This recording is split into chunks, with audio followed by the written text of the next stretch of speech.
হাতে তুলে দিই, হাতে তুলে দেওয়ার পরেও তারা তাদের বিরুদ্ধে কোনো দৃষ্টান্ত ব্যবস্থা নেয় নাই।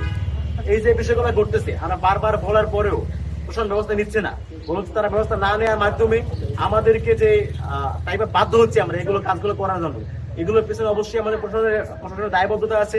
আমরা সেই তাদের যে বায়াসনেস, সেই বায়াসনেস সর্বোচ্চ উন্মোচন করেছি।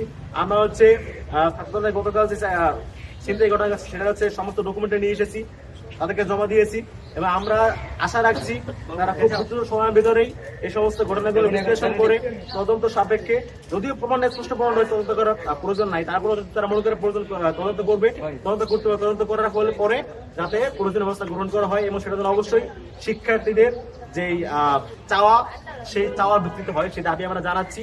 এবং আজকে এখান থেকে ঘোষণা দিচ্ছি আমরা হচ্ছে শুধুমাত্র দাবি জানানোর মধ্যে সীমাবদ্ধ থাকবো না, আমরা হচ্ছে আগামী 24 ঘন্টা পরে আবার এখানে আসবো আপডেট নেওয়ার জন্য তারা আসলে আমাদের এই অভিযোগের প্রেক্ষিতে কি ব্যবস্থা নিয়েছে এবং তারা যে ক্রমাগত তাদের কর্মকাণ্ডের মাধ্যমে ছাত্র দলের প্রতি যে বায়াসনেস প্রদর্শন করছে এই প্রদর্শন কবে বন্ধ হবে সেটা জানার জন্য 24 ঘন্টা পরে আমরা আবার এখানে আসবো। ধন্যবাদ সবাইকে।